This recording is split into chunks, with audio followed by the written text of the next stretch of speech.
All right, welcome back to the program, everyone. Thank you very, very much for being here. And please join me in welcoming our guest once again, Mr. Fritz Springmeier. Fritz, it's so good to see you again.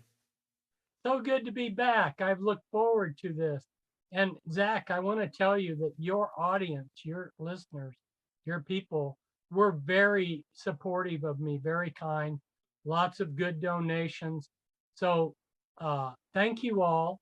I didn't have the time to send emails and thank people, but I'm doing it right now. I really appreciate the support that they all gave.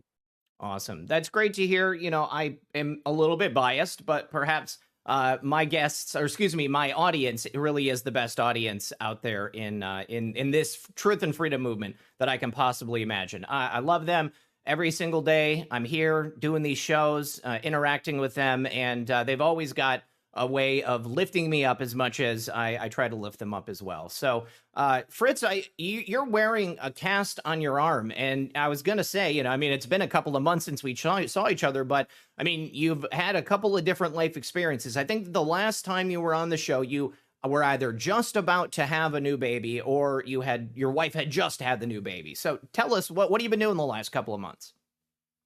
Wow, good question. Um, because I'm going to use that as a springboard to introduce some novel thoughts to some of the audience.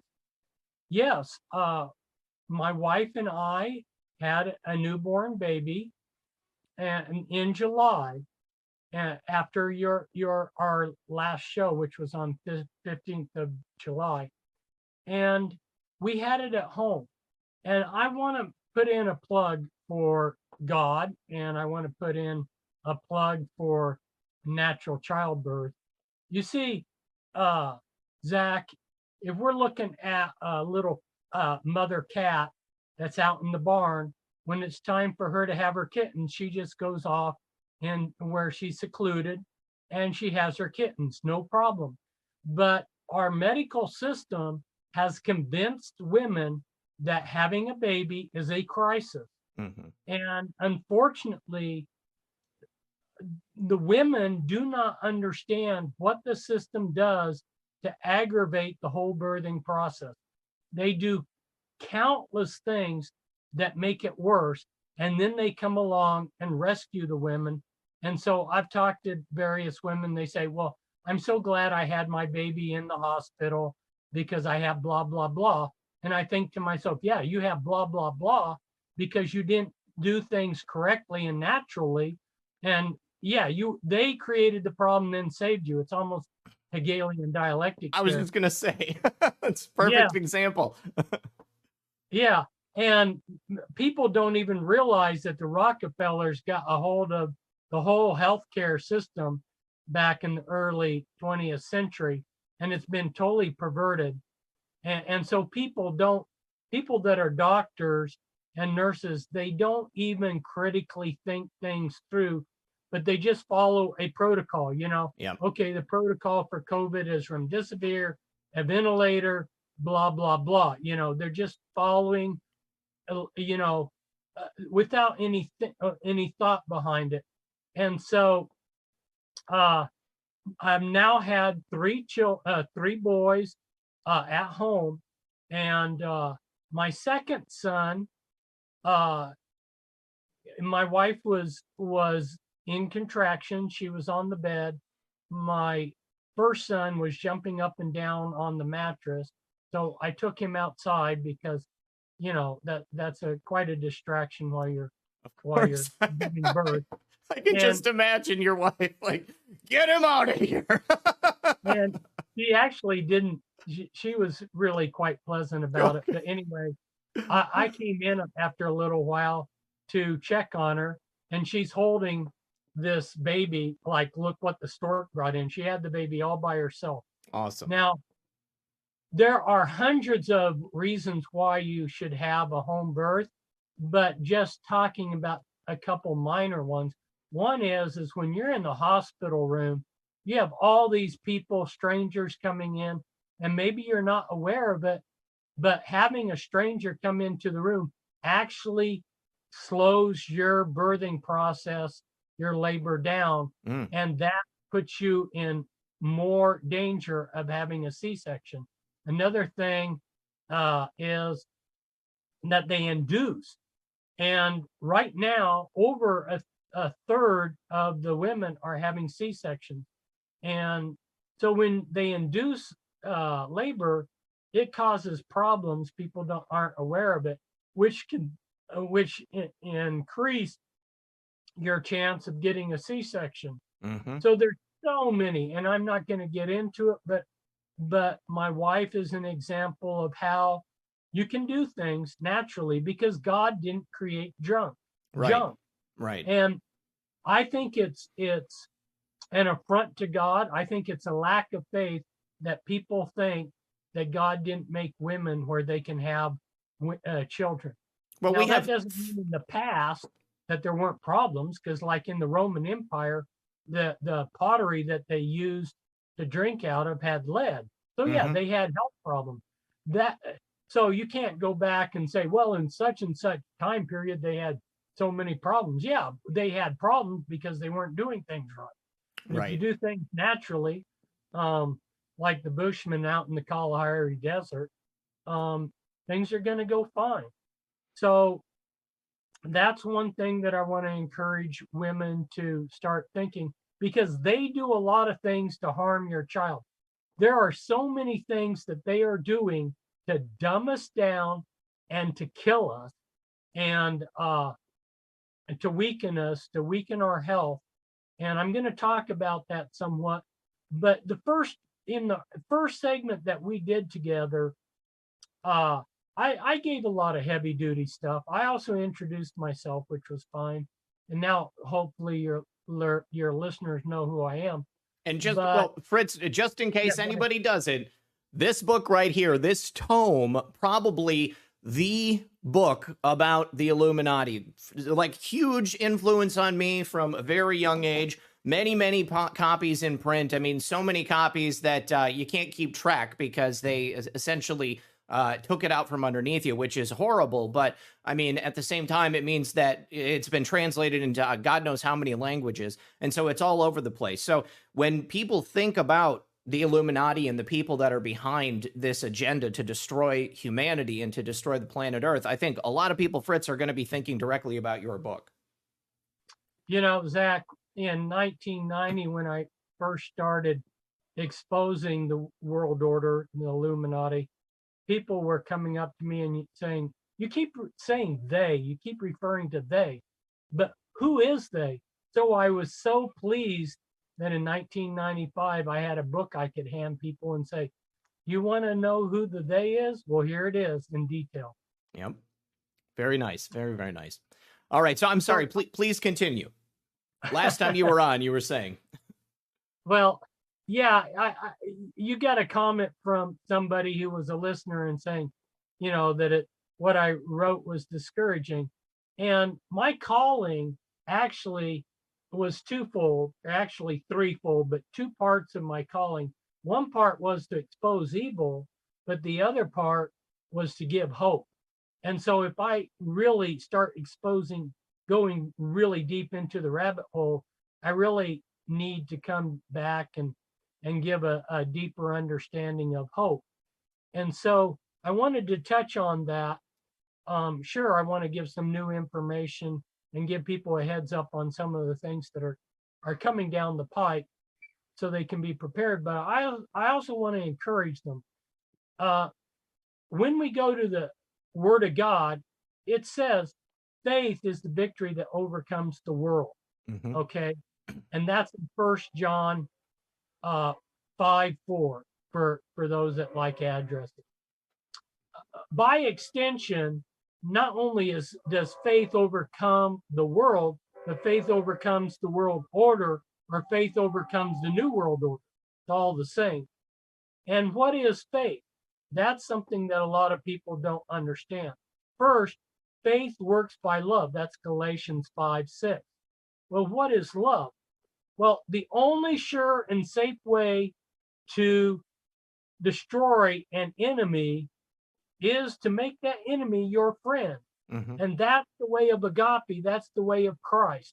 I wish the Russians knew that, because they're making the Ukrainians loathe them even more than they did to begin with.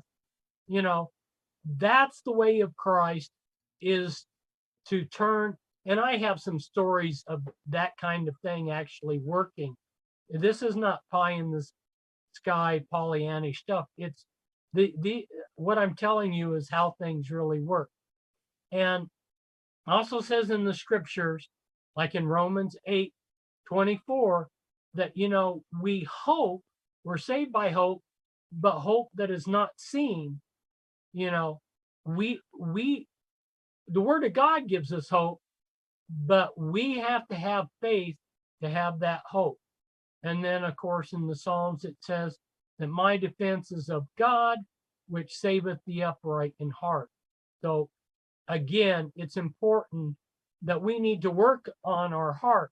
And that's one of my, I guess you could say a pet peeve, Zach, is that I've been doing this for 30 years, and I've noticed a phenomenon, and that is people like to see the problem and the enemy out there, but they don't want to see the solutions that they can give themselves right by themselves.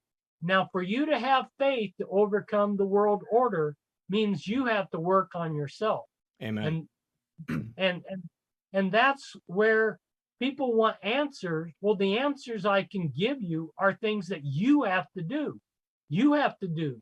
You have to go onto the internet and research how to live without electricity, how to homestead, how to homeschool. How to have a natural childbirth. You have to take responsibility for your life, which is the way it should be. Don't have a slave mentality where you're just having somebody else direct your life, but stand up and take control of your life. And that's one thing that I learned when I was incarcerated, is like they threw me into the hole, and so you're in this room all by yourself with these four walls. And if you don't take control of your life and your time, then your time is going to take control of you and just beat you to death. And it's the same way on the outside. You don't have to be in the hole for this phenomenon. The same way for all of you out there in life, if you don't take control of your life, it's going to take control of you and beat you up. So, take control of it. Now, what kind of answers does God have? It says, wait on the Lord, be of good courage. So what is it saying there? You're not going to get microwave answers, people, and you've got to be brave. You can't be a little mouse running around. You've got to stand up and be brave. The scriptures constantly say, be of good courage. Wait on the Lord and he shall save you. That's in Proverbs. So anyway, this is some advice. It's some of the ways that you can help yourself. And I was going to give just one example of something that probably most of your listeners don't know. And I realize they're like expecting me to start exposing some Illuminati figure or some new part of the agenda, but they don't realize that part of the Illuminati agenda is to feed you poison. Absolutely. You go to your store and everything is tainted. I talked with these Illuminati kingpins. I know how they think. They mock you. They mock you because they're like, oh, these people got diabetes. They eat junk food. They deserve it. Blah, blah, blah. They laugh at you. They mock you. So you need to take control of your life and eat healthy because they're out to genocide you. And the food you're eating is slow genocide. Absolutely. Probably the worst thing. Go ahead, Zach. Oh, I'm right there with you. Absolutely. I mean, I eat keto, okay? And by and large, I don't eat processed foods. I don't eat out. Basically, I'm eating like a paleo caveman type diet, okay? It's just natural stuff, as natural as I can get. And I was going to comment, I mean, Fritz, I don't know how old you are, but I mean, like, you've got to be older than me, and you just had your third child. So if that's not a testament to healthy living, I don't know what is. Thanks. Yeah, That's awesome. uh, I was born in 1955, so people can work the math out. Okay. Okay. Awesome. Awesome. Good stuff. Hey, man, you're doing it right. That's what I'm saying. Trying to, although the medical profession came close to killing me. Before I go into what I was getting ready to say, I'll digress since you mentioned my Please. past here. So I was in a vehicle accident late in August. Then I went in to the local hospital here, which nobody has anything good to say about. And I was to get surgery. And they gave me 2 anesthesias, a beta blocker, and an antibiotic. Well, my wife showed me an article about the man who came up with the protocol to give beta blockers. Mm-hmm. The guy was a total jerk, and he got fired from all of his medical positions because his research was totally falsified. It was bogus. So he did the research that created the protocol to bring in beta blockers for everybody in surgery. And this article said in the 2 years after that protocol was enacted, 800,000 Europeans had died from surgery. Wow. Because of the beta blocker. So they gave me a beta blocker. My body did not respond well. I have a sound heart, but my body did not respond well. They almost killed me, and I'm still trying to recover from the whole thing. Well, isn't a beta blocker meant to like depress your heart function in some fashion? That's exactly. It always sounded, just sounds crazy to me to do that. And the anesthesia does that already, so you got a double whammy. Yeah, and your respiratory system. Yeah. So, and they gave me 2 anesthesias, you know. So, Pete, man, I'm glad you're okay. One person said it wasn't your time to go, Fritz. That's right. But I guess my healthy living paid off. My body was strong enough to survive what they did. So, well, Fritz, before you continue, let me ask you this. I mean, what were the circumstances of the accident? I mean, we know how you've been targeted. I mean, it's quite obvious that you were considered to be a threat to the powers that be. I mean, did it cross your mind that perhaps there was something going on with that accident or what they did to you in the hospital besides just stupidity or human error? Not in this case. And the accident was something that I didn't get a ticket for it, but I was responsible. What happened was I was out in the country driving a school bus. I was going south. I made this was at 8:07 in the morning, and I made a left-hand turn directly into the sun. I had my visor down. I didn't have sunglasses. The sun was directly in my eyes. I couldn't see anything, and I hit a vehicle. Okay. I couldn't even see what I'd hit at the time. I had to stop the bus, get out to look. When the sheriffs arrived, they realized how the sun was brutally in your eyes. I mean, there's no clouds or anything. Yeah. Making mitigating things. So no ticket was written. Well, that's great. Unfortunately, the day after I did this, another bus driver in a Kansas town also had the sun in their eyes, and they ran over a 60-year-old and killed them. And the next day, another bus driver out here in Western Kansas also had an accident due to the sun in their eyes. So it's one of the dangers of driving a bus. Absolutely. Well, I'm glad you're okay. I mean, obviously, did you needed surgery on your arm? I mean, were you like thrown through the windshield in some fashion, or? Well, the steering wheel reverberated and took my thumb off. Oh my God! Like off? Yeah. Holy jeez! It broke it. Yeah. Good God. I fell off a ladder in 2017, and I broke my whatever the bone on the outside of your arm is, and I have a titanium plate in there now. But No. yeah, so I mean, it was a bad break. I mean, it was all in pieces. But yeah, I mean, when I got the cast off, and like the worst part was the physical therapy, like getting my strength back in my arm. So I understand the road you've got ahead of you. Get a whole bunch of that silly putty stuff, because that was really what did it for me. I looked like a cancer patient. Like, I mean, my arm was like half the size of my other arm, and it was just like horrible. But it'll come back. It Yeah, comes back. yeah, that's what where headed Yeah. to. Uh, yeah. So I'm going to switch Go ahead. channels here, and what I want to bring up, Zach, I think is probably the worst poison that's being peddled out there, and it's being peddled by conventional wisdom. It's being peddled by our government, which is corrupt. Mm-hmm. It's being peddled by the American Heart Association. They say, eat complex carbs.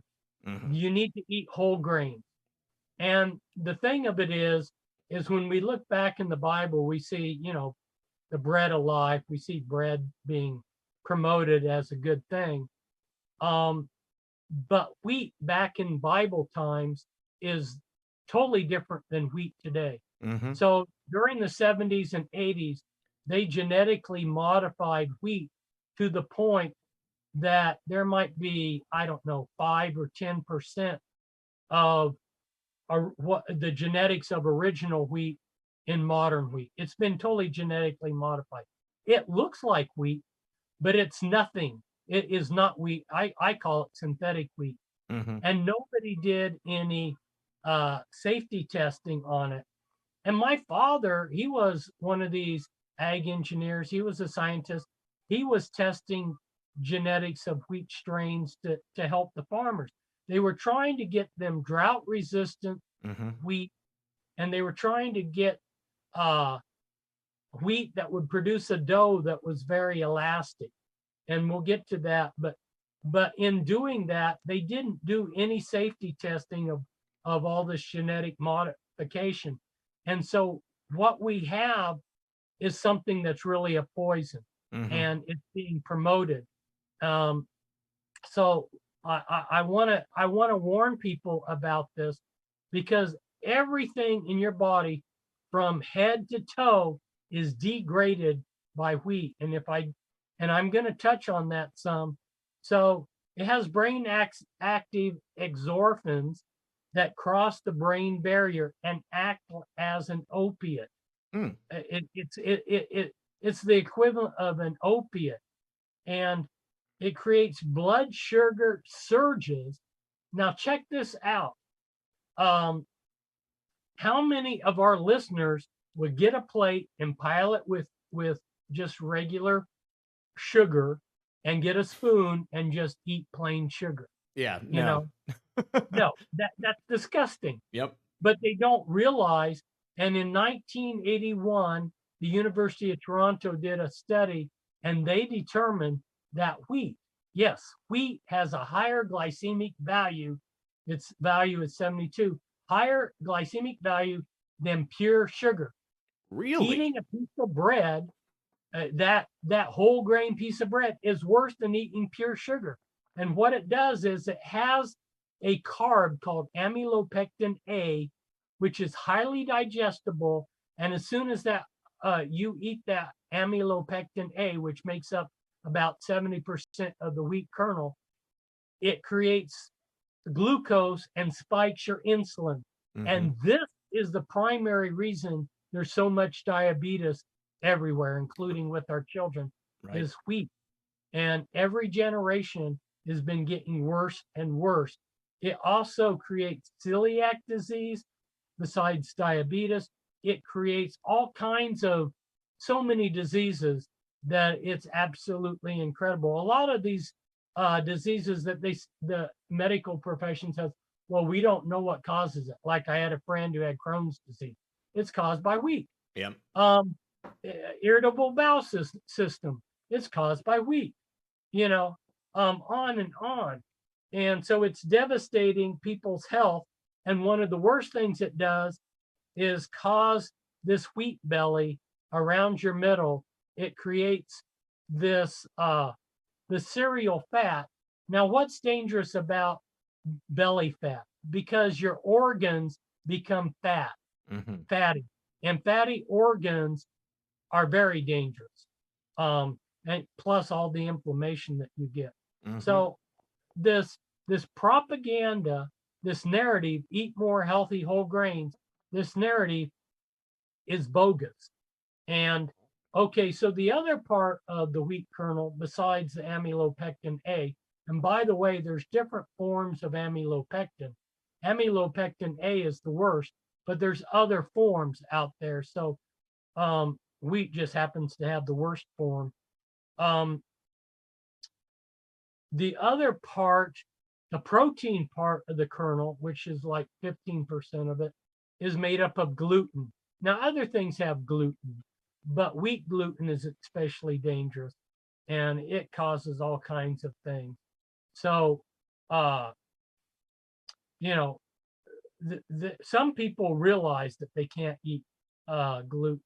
They can't eat the gluten, but a lot of people are eating all this oblivious to what's causing their health problems. You know, and so think of it. Let's think of this, Zach, and all our listeners out there. You go into the grocery store. You got the bread aisle. You got the bakery section. You got the pasta section. You got the cracker section. You got the tortilla section, the cracker section.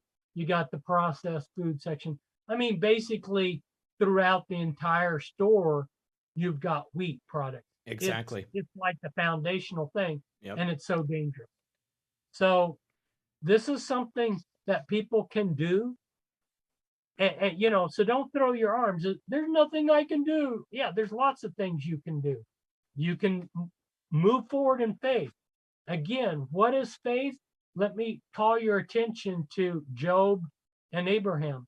Job and Abraham, it said, was directly tested by God. You know, he had his son Isaac on the altar. Job was tested by an intermediary, Satan. But in both cases, there's a common thread, and that is they both realized that everything that they had that was good came from God. And so, like Job said, God's given and God's taken. Blessed be God. So if you're going to go up against the world order, if you're going to try to swim against the current, you got to be willing to take some sacrifice. You know, God gives and he takes, but blessed be God.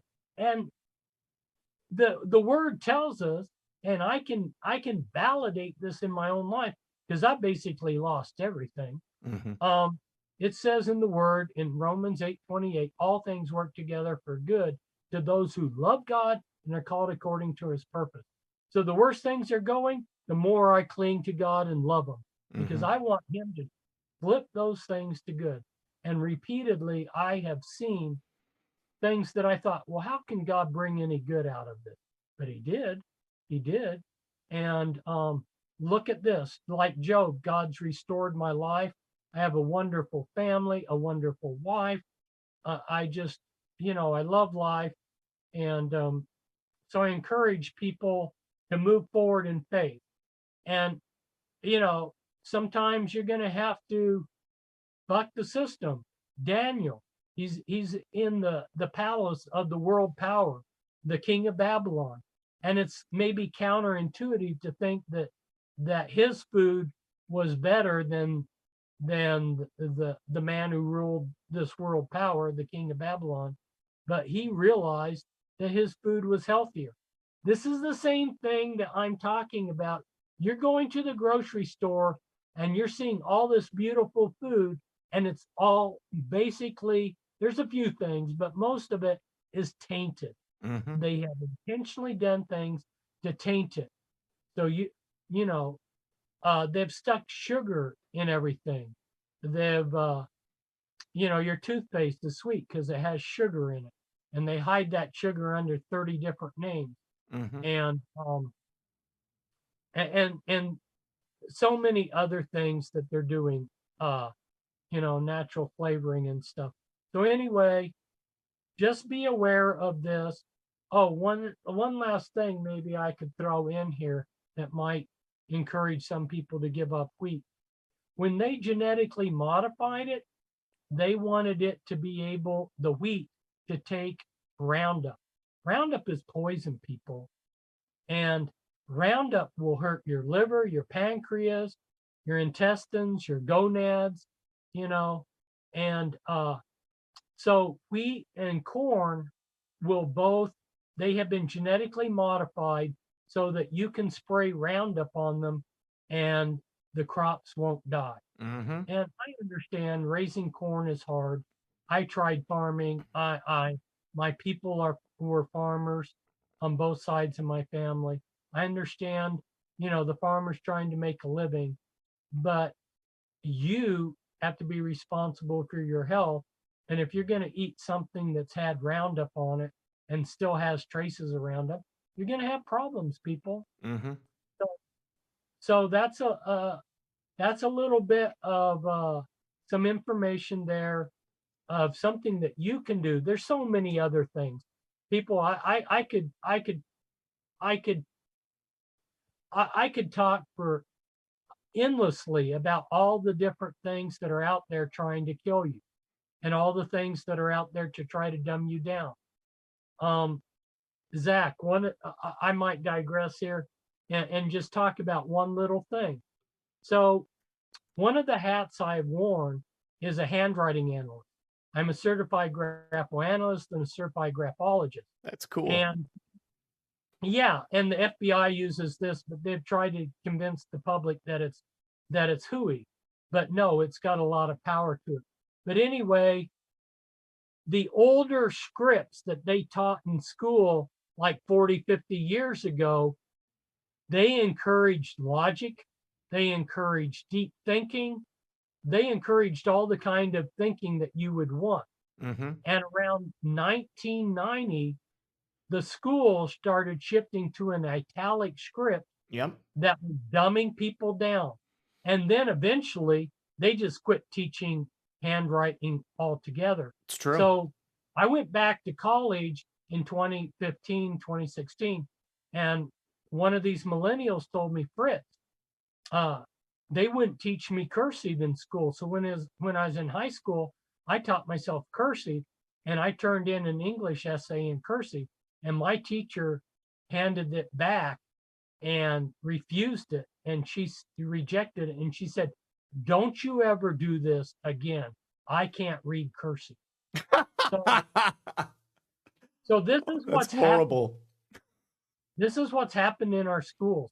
They went from the old school Palmer script into these italics that would dumb you down to not even teaching it at all. Mm-hmm. And that's just one of hundreds of things I could talk about, how they're dumbing us down and how they're trying to genocide us. Well, and now also, Fritz, they're allowing kids to write papers in a form of a text message script with, LOLs, and I can't even imagine like all of the various abbreviations they have to. But I mean, it's almost laughable. The intelligence level of the younger generation coming out of high school, and people are not being taught much of anything at all other than ideology and political affiliations. They're trying to turn people into idiot communists, really. I mean, that's the simplest way I can put it. Yeah, I've seen that firsthand. Mm-hmm. I've seen a 20-year-old, and he couldn't do 2 times 5. Oof. That was beyond. He had to get his calculator out to do 2 times 5. Oh gosh.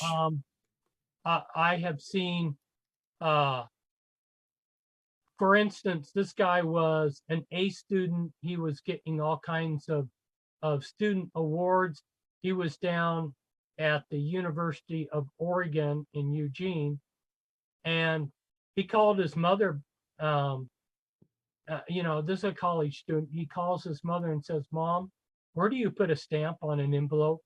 And she freaked. She thought she had failed as a mother, but I stood in line at the post office And the two young people behind me were asking the same question. They're asking, where do you put a stamp? Where do you put the return address? They didn't know how to address an envelope. And, and yet at the same time, this generation was telling me that they're the first generation to get things correct, that all the other generations have got it wrong because they're all into this LGBT, transgender, all this kind of stuff. And so the rest of us, have it all wrong. We've been, and they're a bunch of snowflakes. Yep. They that is one of the problems. And I'm going to get into that. In fact, maybe I'll seg into that, because what we see is people have no toleration for other people's views. Absolutely. They're not able to say, like, the old school way was, let's agree to disagree. You got your views, I got my views. But I've watched in the last 3-4 years, and this country has become polarized. Mm-hmm. And so let me tell the audience, one of the things that's coming down the pike is we are going to see that polarization exploited. And well, and I think it's pretty self-evident too, Fritz, because I mean, we've seen it throughout history. I mean, like, this is the easiest way to defeat an enemy. Feed them a bunch of disinformation or whatever it is that you need to do to make them destroy each other. And I see it every single day on social media. I see it out there in the real world. It's pretty disgusting. I mean, you're right. People don't have a tolerance for anything that doesn't line up 100% with the way they believe the world should be, or the things that they think, or their own ideologies.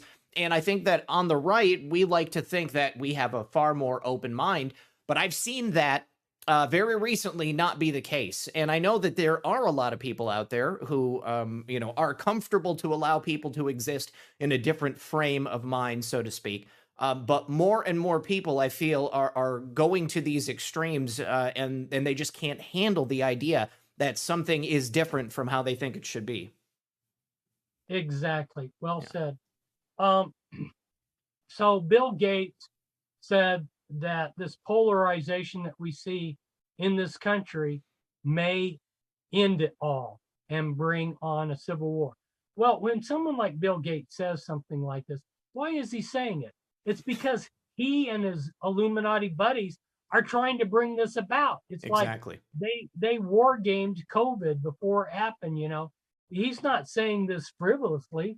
He's an insider that knows what they're planning and trying to implement. And so we see a number of issues. We see, like Trump, there's no middle ground. People are either on one extreme or the other. Mm-hmm. Or abortion. They're either, like me, as a Christian, I see it as murder. Then you have these people over here. There's no middle ground. Mm-hmm. Or rape, there's no middle ground in these things. Liberals and conservatives don't have any middle ground. Global warming, same thing. And so what is the mainstream media saying is the cause of this polarization? Well, if you go to this Time magazine article, they say that the reason why things are getting polarized is racism and right-wing extremism. Capitalism. Yep. We've had capitalism a long time.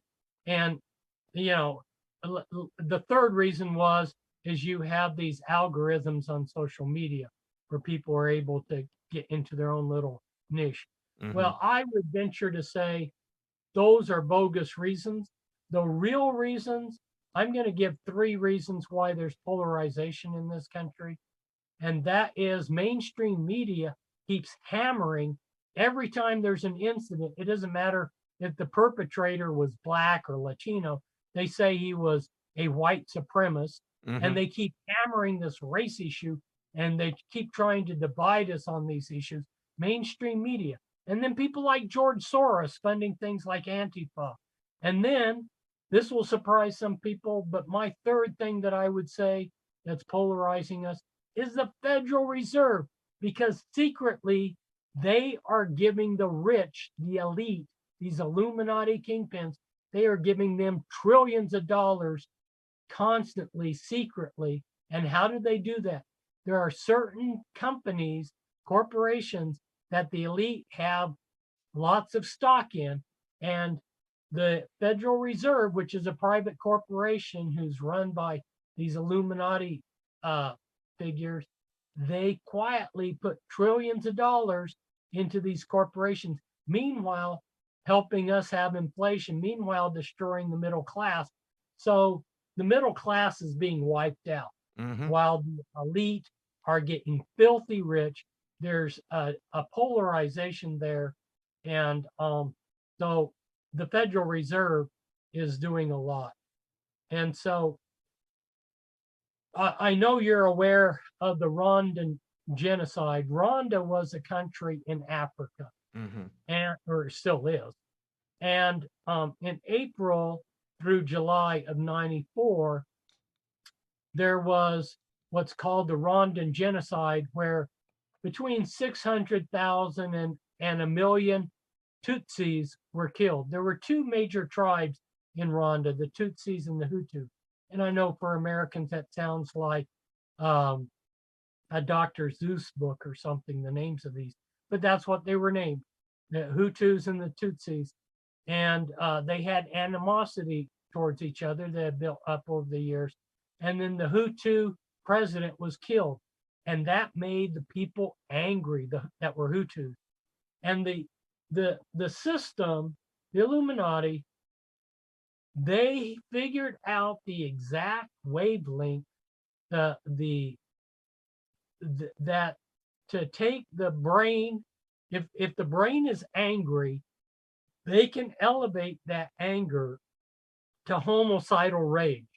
And they flew the CIA, which was created by the Illuminati, they flew a C-130 over the Hutu crowds and beamed that brainwave into them and turned their rage into homicidal rage. They took mostly machetes with a few rifles, and they hacked to death women, children, and men of the Tutsis. And it's an open secret in the intelligence agencies that the CIA did this.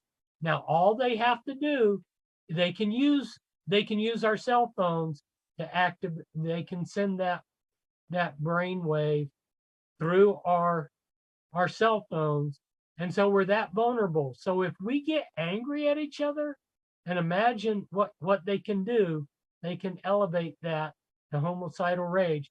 They weren't able to take our guns away, so now they're going to get us to use our guns against each other. So this is what's on the agenda, and it's not a pretty picture. No, and that was called Operation Crimson Mist, and Thank you. yes, and I actually have there's a number of articles that are out there that you can read about this. But this is not something that is particularly surprising to me. You know, you mentioned Bill Gates. There has been talk of civil war here in America for some time, and it kind of bubbles up. And sometimes, you know, I see people in the chat say, you know, oh, we need to take up arms and we need to go, you know, take care of the problem ourselves. But, you know, the Revolutionary War was a very, very different time. You know, we have sophisticated weaponry right now. And no matter what we might think is happening behind the scenes in the military or in certain corners of the government, you know, it's undoubtedly going to lead to massive death on any side that you might choose to be on. And that's the worst possible thing that I can imagine. You know, for me, fighting back against the propaganda, the mind control, and all of these nefarious methods by which they have to attempt to control us and to get us to do what we want. I mean, we can only do it through a peaceful and a lawful manner, because if we don't, then it will end in something like the Rwandan genocide. Can you imagine if they activated something like that here on a national scale? And who's to say they haven't already? Look at the Summer of Love in 2020. You know, just, you know, and there have been a number of I guess, mass shooters here in America who, prior to committing those acts, had reported hearing directions in their heads telling them exactly what to do, how to do it, and where to do it. So, you know, I think they've done it on small scale, and so far we've been able to avoid something like that on a massive scale. Yeah, and our military has become scary because they have weeded out patriots and conservatives, and the top echelons of the military are totally compromised. And then recently, and a lot of our listeners may not be aware of this, the head of WHO elevated monkeypox to a new pandemic level where they have legally created a martial law scenario. We are under martial law, but what I mean by that is the legal framework is there, but they haven't actually activated it and activated the military to enforce martial law. But they could, because we are under the auspices of martial law because of the head of WHO making monkeypox the new pandemic. You know, it's so funny. I had completely forgotten about monkeypox. It's been a long time since I heard anything about it. And, you know, a lot of people have been saying, oh, you know, I'm just waiting for the next pandemic because we got the midterms coming up. But I mean, so far, nothing's stuck. So I don't know. Maybe we missed the boat on that one. So they're using the PCR test that, you know, and the guy who got the Nobel Prize coming up with the PCR test, he's stringently said this is not being used properly. But, you know, they tried to use it for AIDS. They tried to use it for COVID. Now they're going to use it for monkeypox to determine whether you've got it. And so, yeah, when I interacted with these Illuminati kingpins, they said that there were going to be pandemics, you know. So I have been expecting, you know, a follow-up to the last pandemic. And hey, it may be similar. I don't want to get your show into problems. Oh, no, you know, there won't be any problems here. We're already off of any platform that would have a problem. So you say whatever you need to say, Fritz. It's okay. Well, you know, that whole COVID thing was totally made up. Absolutely. Yeah. You know, and same way with this monkeypox, it's totally made up. But if you take the PCR test and you use it, you can get as many positives as you want to make your quota. Yep. You know, anyway. Very true. Very, very true. Oh gosh, there was a point that went through the chat that I wanted to make, and I'm sorry, I lost it right before I was opening my mouth. But you know, the thing with monkeypox, I felt like they were trying to do a 1-2 on us with that because they had it pop up in gay populations, and you know, so you've got like the fear that they wanted to instill for monkeypox, but then also like the perhaps homophobia that they wanted to instill in America, kind of reminiscent of what we saw with the explosion of the AIDS epidemic. You know, I mean, it to me, it was a pretty easy thing. You know, I mean, I don't care if you're gay or straight. Just don't go out and engage in risk-seeking behavior, and you probably won't put yourself in front of a case of monkeypox. And even if you do, just stay home and don't itch. That's it. That's it. Yeah, it plays into that whole scenario that I was talking about, the polarization of America. Yep. And they're just trying to exacerbate all of these issues amongst us. Absolutely. And I've never seen anything like it before. I don't know if I mentioned that, but as I grew up, most people were live and let live. You know, you're a Democrat, I'm a Republican, okay. You know, I'm a Democrat, you're a Republican, okay. But now people are at each other's throats. And, people are vicious. Yeah. It's really sad the way that they've been able to so successfully polarize everyone here in America.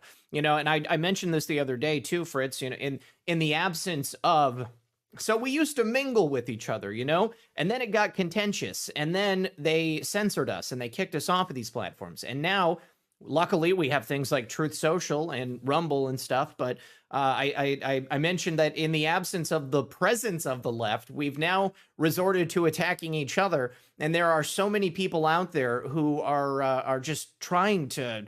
I don't know, they don't like certain people, so then you're not good because you don't hate somebody else, or this person said this thing, and don't get me wrong, there's a lot of shills out there. There's plenty of people that I don't care for what they say, but I mean, we've got one mission here, and that's to save America. I mean, like, I've got enough on my plate right in front of me, dealing with myself and my family, and just everything that's happening here in this country. I don't want to spend my energy dealing with people that don't have good arguments for anything. Somebody on Truth Social today said that, I think they insinuated that I was deep state because I ran for city council when I was 21 years old. Like, oh, silly me for thinking that I could play a part in the political system we have here in America, and maybe I could make a difference for my local community, for 25% of the people in my hometown. Oh, screw me for trying. I guess I'm the deep state. It's ridiculous. Yeah, that's a good example of the kind of nonsense we're seeing. People, we need to set aside our petty differences. We need to quit fighting each other, because they collectively, the elite, which are the Illuminati and all the people that they control, this world order, this new world order, they collectively have us at the edge of a cliff, and they're ready to genocide us. They're ready to push us off the cliff. And first, don't be afraid to fight back, because they're ready to push you off. So you might as well fight back. But second, what are we going to do to stop this thing? Well, we're not going to stop it if we're busy fighting each other, which is what they want to happen. Some people have called this a prison planet. If you go to prison, you will see the gangs and the different racial groups are in they're in tribes. They're so you got the whites, and you got the islanders, and you got different Latino gangs, and occasionally there are different groups of whites too that break off. But you have these, they're like gangs, and they have shot callers. Well, the prison officials work with those shot callers. They like divide and conquer. They like to see no unity, because if all the inmates were together, they could easily, take out the perimeter defenses and escape. There's not that much to prevent the inmates taking over a prison. So yeah, they work with the shot callers to make sure that it's a divide and conquer. Well, the same thing happens in this prison planet, and so we've got to get past that. We've got to start working together and get past our petty differences. Absolutely. I mean, I feel like we've come a long way in terms of that. I mean, the left was like so good at organizing, so good at being activists and making their voices heard, and like putting pressure on the people in their party that represented them. And we just didn't have that. I feel personally, Fritz, and I would like to ask you this before we're about to head into the call-in portion of the show in a second, but do you have any measure of faith about where we're going in terms of the midterms? I mean, just from my perspective, consuming and analyzing all this political stuff every single day, we have like an overwhelming number of America First, true patriotic American citizens, first time running for political office, set to get sent to Washington, D.C., and perhaps for the first time in history since we started this grand experiment, truly represent the people of their states, of their districts, of wherever it is. And that's all because people they decided to get activated as a result of what we saw in 2020. They realized that they had to get out there on the streets, and they had to make their voices heard, and they needed to do something proactive so that we didn't just get the same old, rhino getting recycled over and over again, another Mitt Romney or a Mitch McConnell. What do you think about that? Wow, that's interesting. Well, I know from the little bit that I've looked that there are some people that are claiming to be America first that are just total traitors. Hmm. Um, so and another thing that I know is that, and I've been saying this since 1990, is that the elections are rigged. It's just like somebody that was trying to get out of the Illuminati. Um, was it the 92 elections? We had presidential elections in 92, right? Yeah, yeah, I think that was Yeah. Perot and Bush and Clinton. Thank you. Yeah. And he said that because he was an Illuminati member, they had shown him a map 6 months before the election that had the final election figures. Mm. These weren't projections, they were the final figures of what would be told to the public as far as the vote count. And so I've known for a long time that the voting was rigged. I know that people have been working to try to turn that around. I don't know how successful they're going to be. Um, uh, I look at these last few elections and how corrupt they were. Um, I don't know. I know that when okay, backtracking a little bit, Zach, we are in the New World Order, Mhm. and they took us into this New World Order back in 2021 because they had solidified their power so extensive, they didn't think that there was anybody that had any power anywhere that was opposed to them. They basically had all of the politicians and judges compromised. They have them all blackmailed. And so I would say election officials, people like the FBI, law enforcement, they're pretty well all dirty.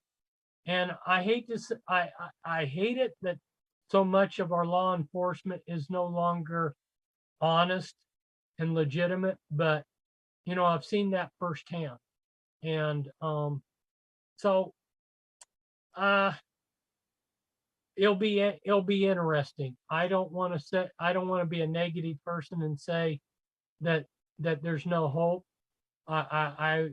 If we can pull off some victories, wonderful. But it will surprise me if we do. Well, the way I see it, this all goes back to, my faith and my own personal resolve to do everything I possibly can to make that a reality and to ensure the survival of our nation. It has been subverted. I think all of us can see that, and right now that's what we're fighting against. And we have to start somewhere. Exactly. We have to begin at this new beginning point that we have here. I mean, obviously Exactly. 2020 looms over everyone's minds. And that fear ultimately that no matter how much we try, they're going to just slip all their candidates through again. To me, honestly, this will be the litmus test, of our success and how much we were actually able to get done. I will tell you this. Not only do I know that, there are undoubtedly, good people and bad people running and, anybody can call themselves America first, but not everybody necessarily is. We certainly do have a far greater number of people that identify as that and that I truly have done research on and believe that they're legit. They are good people. Some people are That's definitely rhinos, but also the Democrats. I think the reason that the Democrats were so successful and they could plot out the elections like that, they have the final tallies. Obviously, electronic voting machines, huge issue. But also because it was the Democrats, by and large, that were running the precincts. They were running the polls. They were the vote counters. They were the ones who were handling the ballots. And I can tell you, I have no idea how many, but it is an overwhelming number. People in the audience who are going to be working in the polls, who have already done this, just by the very nature of us getting in there and being an active participant and keeping an eye on this stuff. I think that that's going to make a big difference too. And I'll tell you this, nobody is going to be forced to stand 6 feet away from somebody adjudicating ballots at this point, or, to allow people to tell them, what happened. I mean, we didn't have poll watchers in 2020. The GOP had no legal representation at site on any of these precincts. We'll have to see. We'll have to see at the end of the day. But, my faith is strong. My faith in the American people is strong. And, damn it, I love this country. And I don't want to believe that it's too late, or that we've crossed that point of no return. That's just me, though. Thanks. Fantastic. Yeah. So, when we move forward and do something, we have to move forward in hope. Mm-hmm. You can't have a negative attitude. If you already feel defeated before you go and do something, you've already lost the battle. So you have to move forward in hope and faith. And that's wonderful. I like your attitude. And the other thing that you were expressing is courage, a lack of fear. Yep. And I want to dwell on that, because fear limits us from what God can do in our lives. And one of the things about fear is we draw what we fear to ourselves. And there's a number of reasons why. So I use as an example, the Germans in World War II, they feared that the Allies would invade Europe at the Pas de Calais. Mm-hmm. And so the Allies decided, okay, that's what they fear. We'll take advantage of that. So they had this great deception program to make the Germans think that that's where they were going to invade. So the Germans kept a lot of their panzer units up in that area, where if they had both Hitler and Rommel felt like the D-Day invasion was going to be at Normandy, but because of this fear, they kept their panzer divisions up there in the Pas de Calais. If they had them down at Normandy, they had to stop the invasion cold. Mm-hmm. So the deception program worked. I know as a fact that Mossad, CIA, MI6, they study an individual and see what their fears are, yep. And then they take advantage of those fears. The demons do the same. So if you don't want your fears to come upon you, walk forward in courage. Don't fear those things, because you're drawing what you fear to yourself. Mm-hmm. And people need to understand that. Absolutely. Absolutely. Somebody else on Truth Social tagged me earlier as I was getting ready for the show, saying that, people like Zach tell people that something's going to happen. I don't tell anybody that something's going to happen, but I'm taking a look at the events that we watch unfold every single day. And I know that inevitably change will take place. And the only way that you're going to be able to do it is if you can walk in faith and you can walk in courage. And if you're sitting there black-pilled, tagging me on Truth Social, telling me that it's already over, take a look in the mirror, bro. Take a look in the mirror. Obviously, you're feeling like crap about the way things are working out in your life and in this nation because you're surrounding yourself with that negative thought process.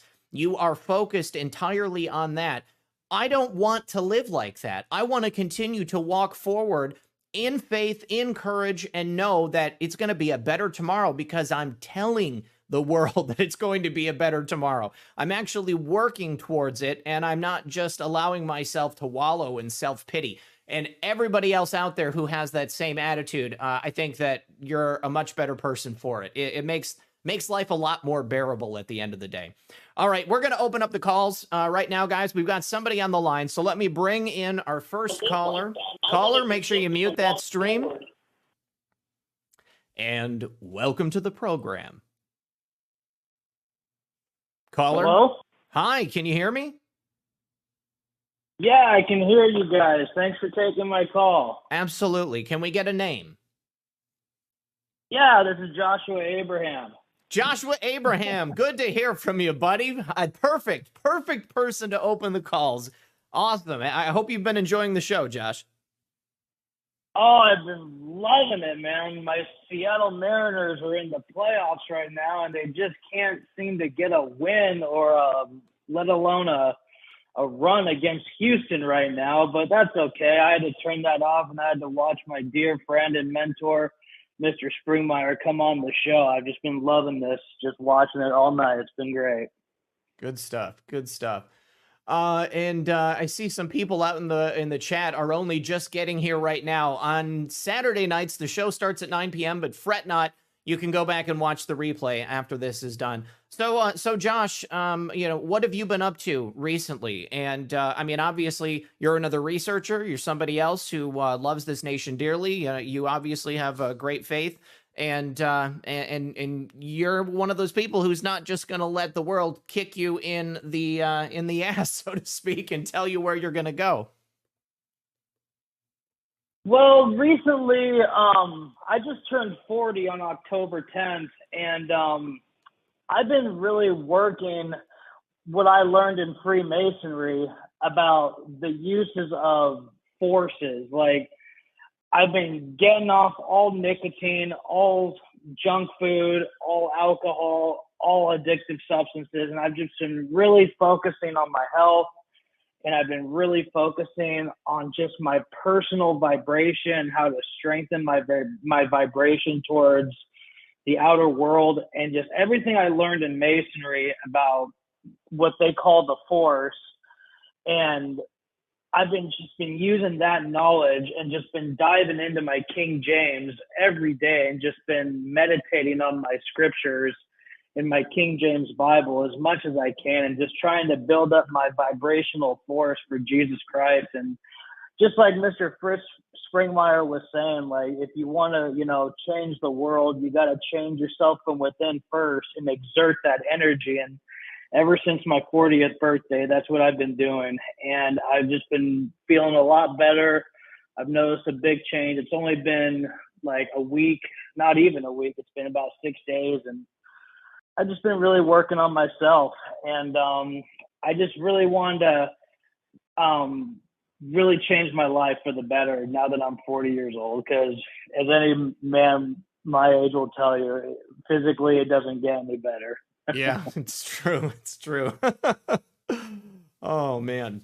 So Josh, obviously you knew that Fritz had a kid. We were saying, I'm sure you heard that earlier in the show. Fritz is one of those guys who's taking care of himself. He's ensured his health and longevity.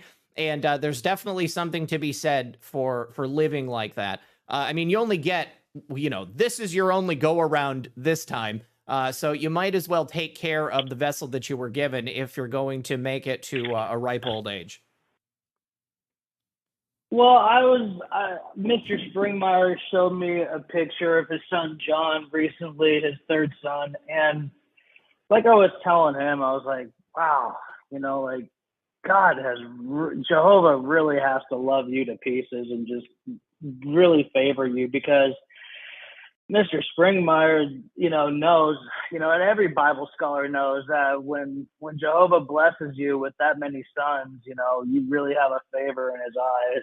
And Mr. Springmeier is, born in 1955, still putting out healthy children like that. That is just, I think it's an example to us all, like how with a lot of research and a lot of reading and a lot of self-awareness, that we don't have to listen to German allopathic medicine, like what Mr. Springmeier was saying earlier about his wife, giving birth to their third child. And he was absolutely right. I read a really interesting piece by Eustace Mullins called Murder by Injection. And it was a great write-up on how German allopathic medicine was fully adopted by the Rockefeller Foundation, and who took over the American Medical Association back in the early 1900s, and they just completely wiped out homeopathic medicine. And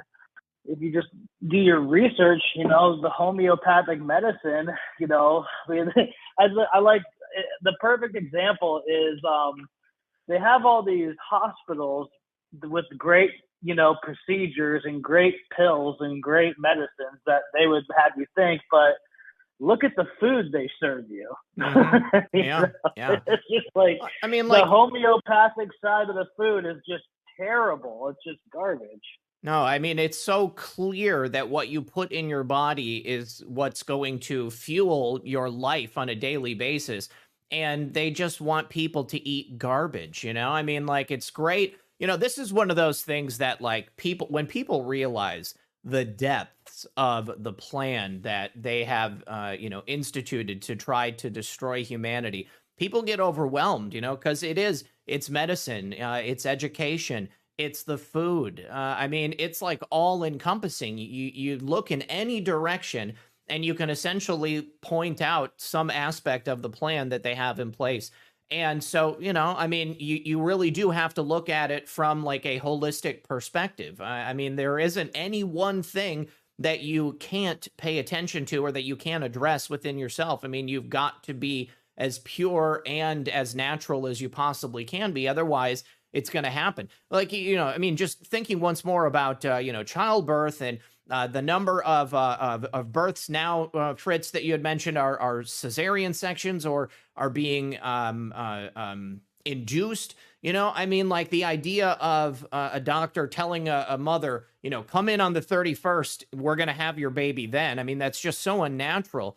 And, you know, another major aspect of this is the population. Obviously, you know, I mean, they want to control the population. I read a factor this morning that among the vaccinated, miscarriages are up by 50%, and fertility is down by 50%. So, like between the two, they've done quite an excellent job of ensuring that there's going to be a lot less useless mouth breathers out there.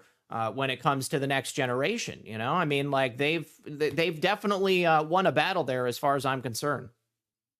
So there's a lot of things that they're doing, you know, hundreds of things, but I'm going to just mention one. Like in our school district here, they no longer use books in any of the schools. They're using iPads. Hmm. Well, if a girl puts an iPad in her lap, within 30 minutes, she destroys the fertility of a lot of her eggs. Wow. And Wow.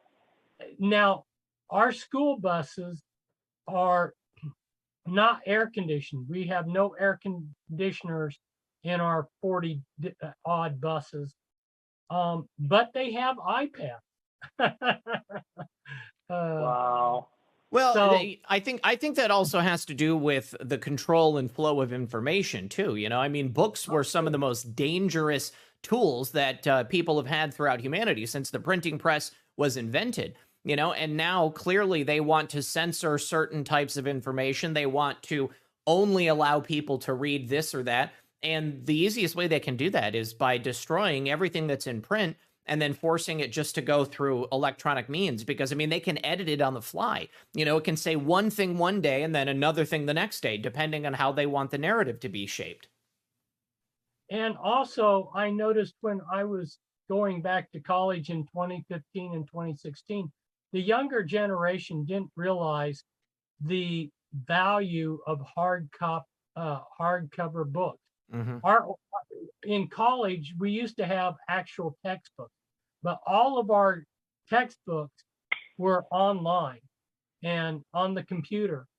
The thing of it is there was I and one other student that were old school, and we realized that I can look something up in a real book, you know, so much quicker than trying to Right. uh, load the book up and then scroll through.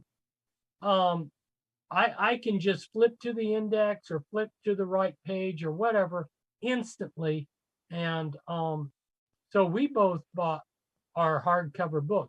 What's interesting is our college charged us for the actual book, but they wouldn't give any of them.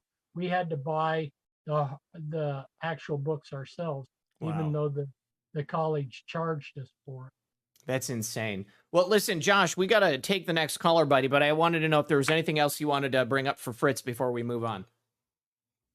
Yeah, I just wanted to ask Fritz, and I want to tell, you and your audience, like, we all know that there was only one group of people that Jesus warned us about, and we have to keep in mind this is all a bunch of Luciferian cults that is doing this to us. Jesus warned us about the synagogue of Satan. Now, over 11 years since my awakening and reading books, there's only been 2 books that I can really pin down that people really need to read to wake up. And the first one is the King James Bible, and the second one is the Protocols of Zion. Like, this book is just textbook, just point by point by point by point, the social division using the African Americans, the sexualization of children, running people in the debt.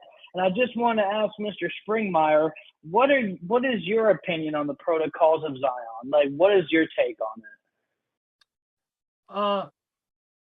Okay, I'm going to come in at an angle to this, and that is, I recommend people read Holy Blood, Holy Grail, the 13th bloodline of the Illuminati. Their holy bloodline are the Merovingians, and I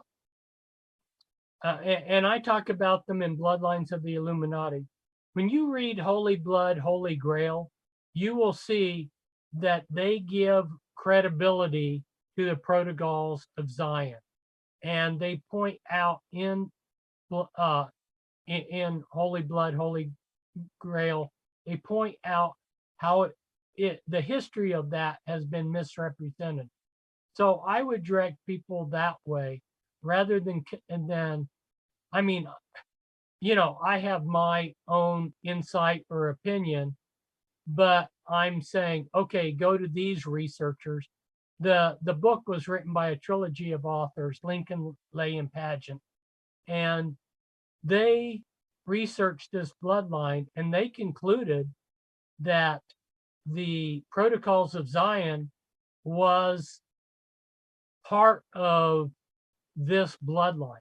So if what they're saying is true, and you match and you take their research with mine, because they don't call the Merovingians an Illuminati bloodline. It's me that identified them that way. But you combine the two, you realize that this holy bloodline is Illuminati, and that Protocols of Zion was a document that relates to them. Yeah. Okay. Well, sorry about that. I was muted, but I was just going to say I'm actually picking up a copy of Holy Blood, Holy Grail right now because it sounds fascinating. All right, Josh, you and I did 2 interviews together. I saw some people questioning you, mentioning what you learned in Masonry. I highly suggest everybody go to my channel on Rumble and check out those first 2 interviews we did. Josh actually infiltrated a Masonic lodge so that he could expose some of the stuff going on there. So please go check those out. Josh, tell everybody where they can find you.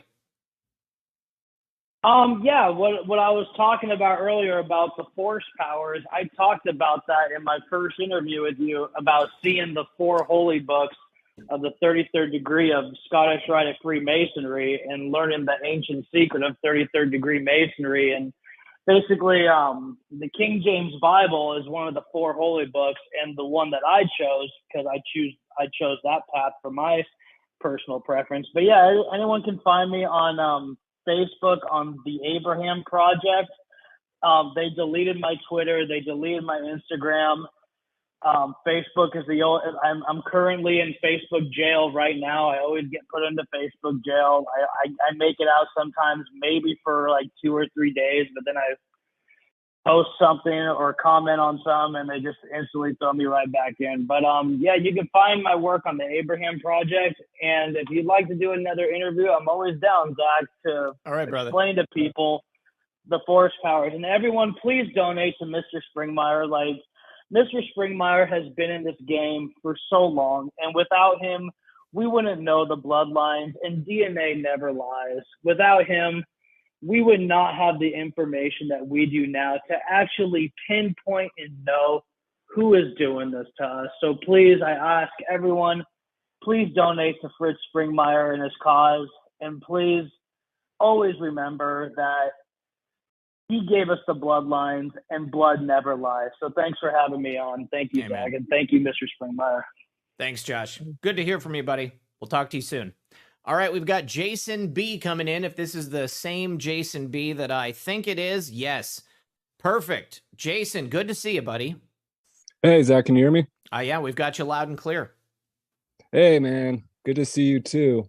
And I figured if you have a chance to talk to Fritz Springmeier, you got to take advantage of it. I actually missed the first half of the show. Okay. I came in a little late, so but I caught. Well, one thing I wanted to say about Josh is that he said he was born. His birthday was October 10th, and he turned 40. So that's 10/10, 1982. And 1 + 9 is 10, and 8 + 2 is 10. So that's 10/10, 10/10. 4 10s is 40, and he just turned 40. I was like, oh, that's funny. That's pretty interesting. Numbers, man, numbers, they Right kill on. me. But I was born at home too, by the way, Fritz. So I can vouch for that. I think I turned out halfway decent, except for I'm kind of weird looking. No. No, so I just rewatched that clip at CERN of that human, what appears to be a human sacrifice with hooded Satanists, that like I think a janitor or a night person, cleaning person, captured on their cell phone, or actually I think they zoomed in or something. So I don't know if they had a camcorder or what was going. Oh, I guess you can zoom in on your phone. Never mind. Anyways, and then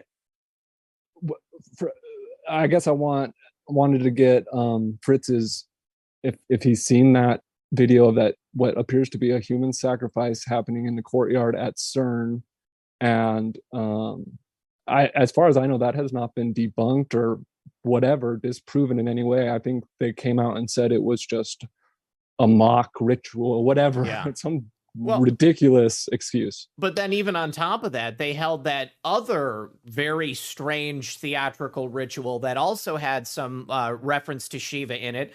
And then also, I mean, straight up Satan, like they conjured Satan from this wormhole or portal or whatever it is they're trying to open there, and then had him come out. And, you know, I mean, it all seems to be just overtly satanic. Fritz, what's your opinion on that sacrifice? I haven't seen that. It doesn't surprise me. In my estimation, CERN is a satanic project, and what are they trying to bring into our world? You know, I do not see good intentions behind what they're doing, and the enormous amounts of money that is being funneled into this whole thing. So yeah, that's it's consistent with the way CERN is. I see some people in the chat have also not seen this video. Oh, you gotta find it. I'm about to pull it up. Don't worry, I've got it bookmarked because it's quite the video here. Okay, hold on. I want to make it so you guys can see it too. So let me first go to the right. Okay, guys, and then let me make it so that you gentlemen can also share my screen. Let me see, share screen, and there we go. And share sound. Okay. Here we go.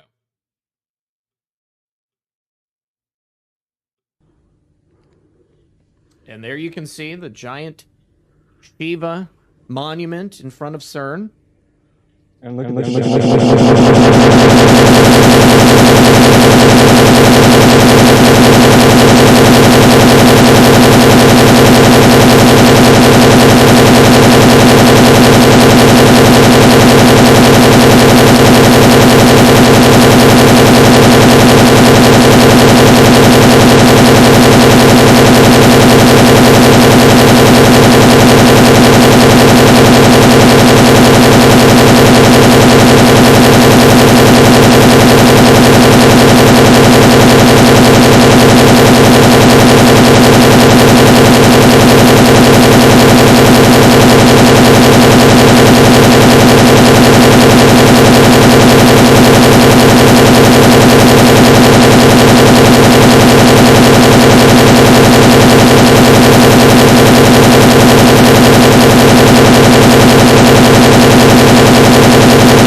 And that's essentially where it ends right there. Now, that woman is not dead.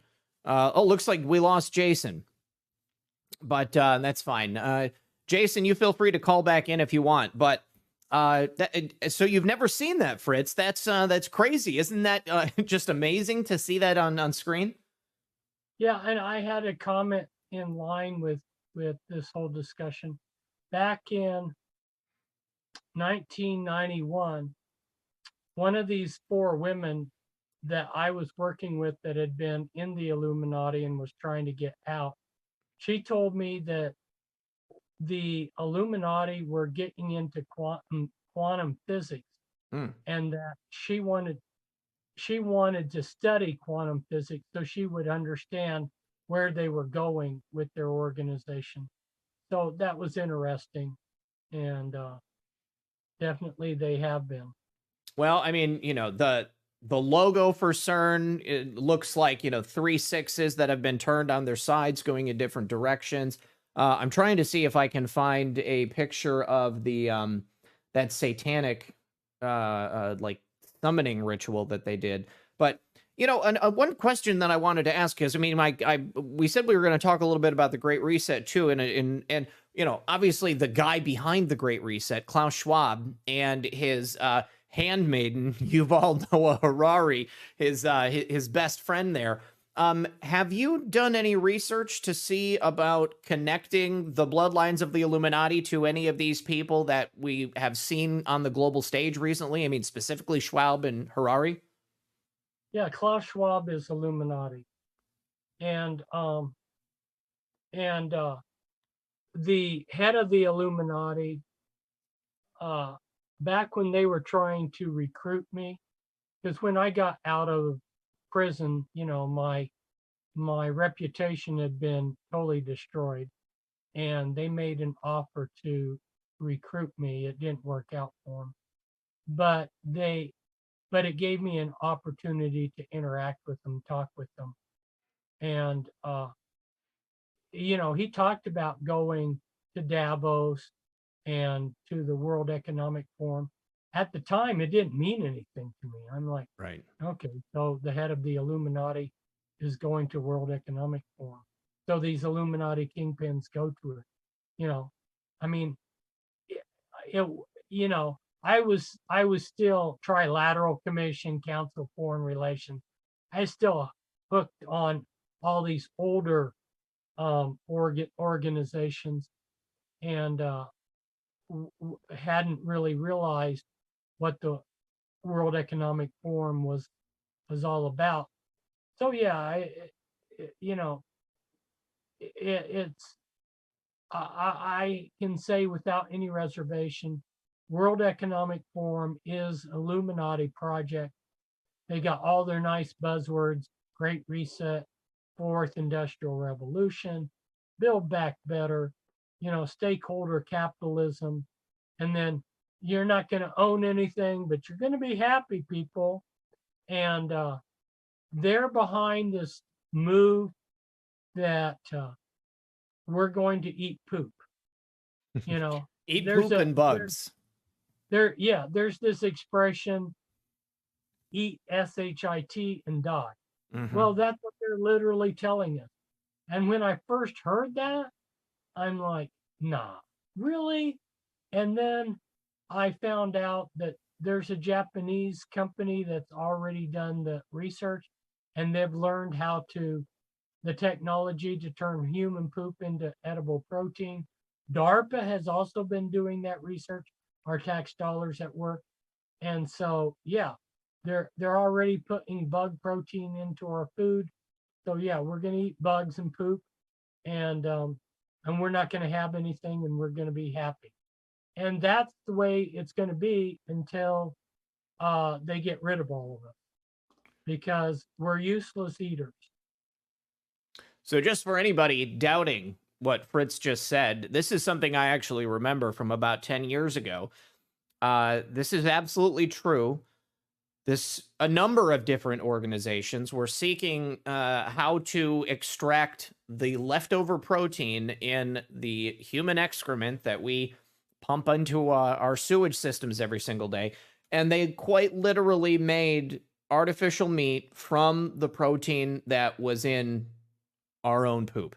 And it's absolutely one of the most disgusting things that I can possibly imagine. Now, you were mentioning there, Fritz, some of the old organizations, and I've kind of, watching all of this evolve over the years. It's almost like those old organizations, everybody knows about them, and they've kind of passed the torch onto these newer global organizations, which allows them to continue to do their work. But, albeit it takes time for people to come around and realize exactly what's happening and how they've been supplanted. Somebody in my chat sent me a message today about a group called the Association of Old Crows. Have you ever heard of them? No, that's new to me. Okay, so they are devoted to electronic warfare. And it's, I guess, the adoption of electronic warfare. I mean, I would say they must have been around for a while, because it seems like they have perfected electronic warfare in a number of different ways. I mean, everything that we interact with now has some level of circuitry in it. And as you were stating earlier, I mean, there are ways by which they can deliver messages, they can send signals which are going to affect people. I mean, these things are not conspiracy theory. I mean, we can go back decades and see the way that they've evolved. I mean, this is the absolute dream of the deep state, the Illuminati, the intelligence agencies. They want to be able to control you at the cellular level. And if they can control your thoughts, that's one thing. But obviously, the transhumanist agenda is about controlling your body. It's about taking God out of the equation. It's about making you patentable so that they can control everything about you. Because once they do, then you are no longer a person of divine origin, and you can't have a say about what happens in your own life. We've got another caller. Let me go ahead and bring them in. We'll see what they have to say. Oh, and Jason, yeah, he says, sorry, I cut out when I talked during the CERN video. It gave massive feedback. Apparently you guys didn't hear it. Nope, we did not hear it, but that's okay. I'm glad that it didn't happen on our end. But we do have another caller. You're on the line. Can we get your name? Caller, can you hear me? Hello? Hi, you're on the air. You're on the air. Can we get your name? Yes, my name's Jake. How you doing tonight? I'm good, Jake. How about yourself? Pretty good. Hi, Mr. Springmeier. How you doing? I'm actually I'm from Tualatin, and I'm sure you know where that's at. That's an affirmative. Yes. Okay. I had a quick question for Mr. Springmeier. Does the Illuminati value gold and silver the same reasons why we do, or do they have a religious or ritual way that they use gold or silver? Well, gold is used in the flying saucers. So, they have anti-gravity machines, and gold is used in those. They have always valued gold. And yes, there's other reasons for them to value gold than what we have. I'm going to jump in here and take the question a little bit different direction than what you might expect. Because I hear people hammering that the awake community, the people that are familiar with, I guess you could call it the conspiracy, that they should get gold to hedge against what's coming. I want to draw people's attention. In April of 1933, FDR did an executive decree, and it was based on the 1917 Trading with the Enemy Act, which really had nothing to do with his executive order. That's just a pretext to have some legality. And he forced all Americans to sell their gold to the U.S. government at $20 and some odd cents. And then after they got everybody's gold, they turned around and set the price of gold at $35 an ounce. So they made almost $15 an ounce on all the gold that they confiscated from this country. So the point I'm making is gold may be a hedge against inflation, but I think only temporarily, because there's no reason why they can't do an executive order again and confiscate it all again. And the reason that they gave for confiscating it in 1933 is they said people were hoarding gold and therefore helping to cause the depression, which is a bunch of hooey. I mean, come on, I have a gold coin and I'm causing the depression. I'm hoarding, you know, I have some other gold, but anyway, it worked. Nobody could fight it, you know. And so I see that people that are valuing gold don't realize that it has some limitations. As to the Illuminati having gold, yeah, they have all kinds of gold, and their gold's probably not going to be touched by a confiscation. You know, Jake, the first thing that I think of is I've heard of the idea of ormus before, like the actual ingestion of gold, and I think that it was was it the Egyptians that would apparently had a big stockpile of basically gold dust, and they would eat and drink it and make themselves more conductive. No, I firmly believe that, you know, nobody really truly understands the capability of, you know, either gold or silver. I mean, silver is absolutely amazing. I mean, it's antibacterial, the highest, you know, conductor of electricity, on and on and on. I mean, it's, you know, I'm just wondering if they have some sort of, you know, knowledge about it that we don't know. You know what I mean? I mean, I would say its use in you know, aerial vehicles. I mean, as a means of propulsion. Hey, man, I'm with you on that one. That's definitely outside of the boundaries of my knowledge. So there was a guy. Definitely. He knew that he was Merovingian blood, and he contacted me. I can't remember. Circa 1995. And he was going to make pulverized gold, which is great for health benefits. He was going to make that available to the world. Well, I haven't seen that his plan really got much traction.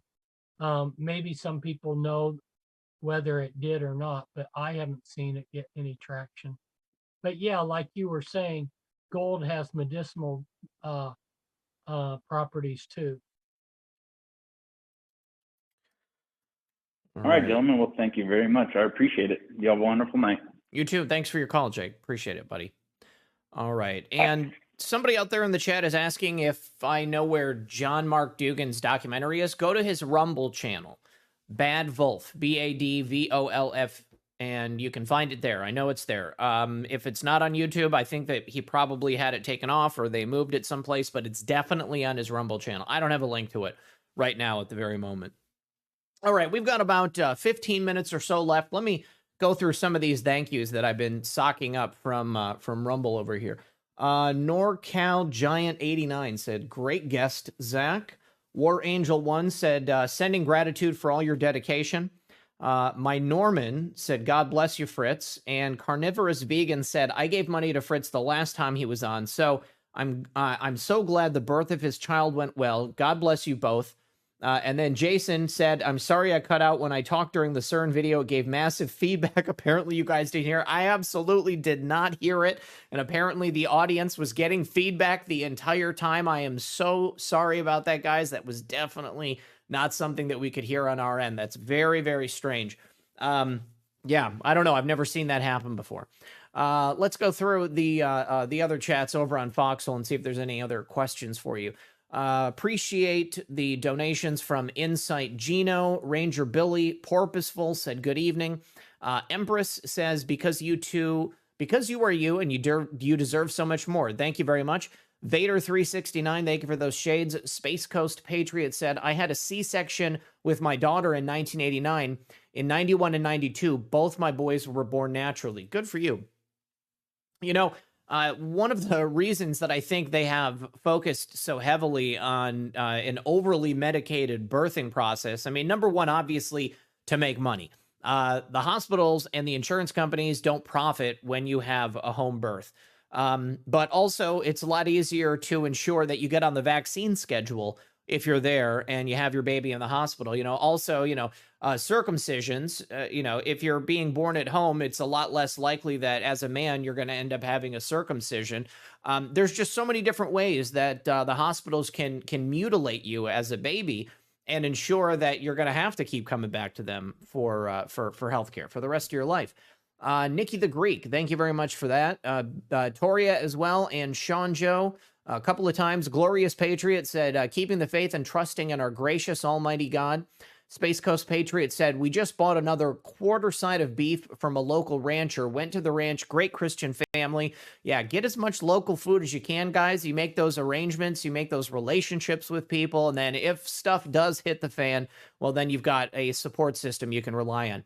Space Coast Patriot said, Ulna. I don't know what that means. Sean Joe, thank you for the cookie. Matt1776, I've heard a lot about wheat belly.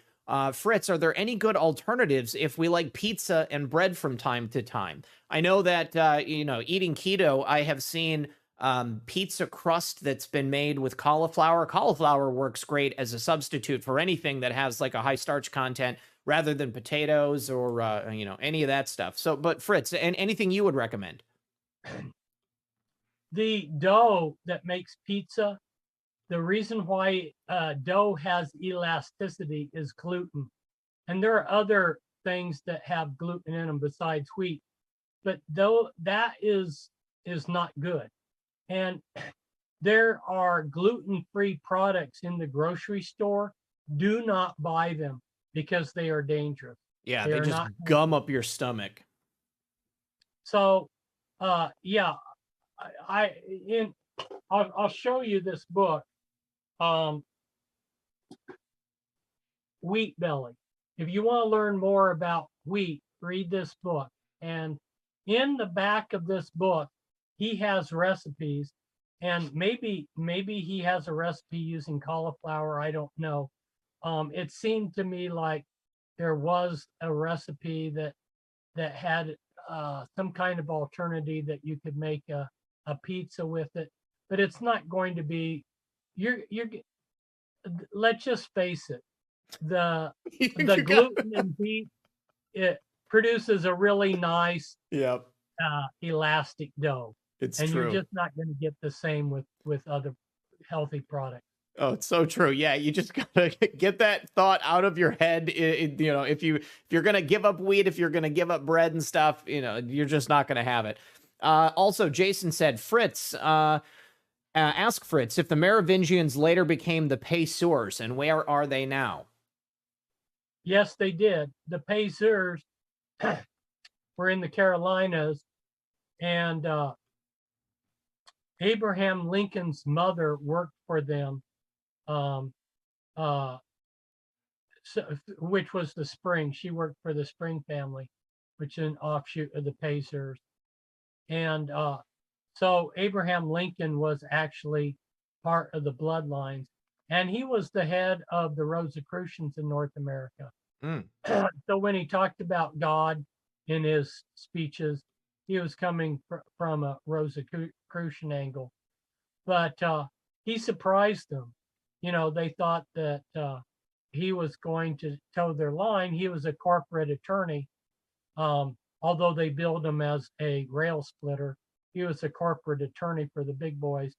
But he was like JFK. He was strong enough to go his own path, and he foiled their plans. And of course, he paid the ultimate price for it. Yep. But where are the Payseurs today? I don't know where all they live. That I couldn't answer that question off the top of my head. But my guess is they've scattered through a lot of states. It's like looking at the Rothschilds. I was studying where the Rothschilds were, and I found Rothschilds in every state. Mm-hmm. And Yeah. they have Rothschild coven meetings, satanic ceremonies, and basically, well, I haven't tracked them specifically to every state, but I would assume that there are Rothschild satanic ceremonies in every state. Sure. So I would assume pagers are the same. That wouldn't surprise me. All right, we've got 2 more callers, guys. We're gonna take Marshall Rob next, and here we go. Rob, it's good to see you, buddy. How you been? Oh, still waiting for Rob's audio. Rob, your audio has connected. Good to see you, my friend. Okay. Hey, how you doing? Excellent, brother. Excellent. So what's your question for Fritz? Well, first off, Red Pill, I'd like to say I'm so glad that you made it through the hurricane successfully. Thank you. And Fritz, I got a question. You know, I had a roommate in the 1990s whose father was good friends with Bo Greitz, I guess you call him Green Beret founder, and also Ted Gunderson. So I've been a, let's call it a conspiracy theorist for 30 years now, and I had been told that Christopher Lee, you know, the horror guy, he was a direct descendant of John Dee, and that he had influence on the King James version of the Bible. And it's so interesting, and I got to confess, I've never actually read the Bible from cover to cover, but I have a couple old American Standard versions that I was going to try. I also have a 500-year-old German version that I have no idea how to read. Oh, wow. But have you or anybody thought of, you know, because going back to Constantine, they threw most of the Bible out, basically, took out the book of Enoch, took out the book of Daniel. Has anybody thought of putting together a version of the Bible as God would want it read? Well, there are versions of the Bible that bring back what was in the Apocrypha. See, the original King James had an Apocrypha, which had a lot more books than the current King James. And there are people that have put together like the Book of Asher and have gone back, Book of Enoch, and Dead Sea Scroll books and stuff, and they have brought those forward for Christians to use. Here's my take or answer to that, though. I mean, you haven't read the scriptures. The scriptures that we have, those 66 books, there's enough in there to keep a person busy. And so I hear a lot of people saying, well, I don't read the Bible because they left books out. Well, why don't you start with reading the Bible as it is? And then if that's not enough for you, go ahead and go to these other books. But the thing of it is there's so much in the Bible as it is, it'll keep you busy for your life. I'm not saying that some of these other books aren't good. They are, but there's plenty in the Bible as canonized. And so for people just to reject that because there's been something left out is they're cutting off their nose to spite their face, you know.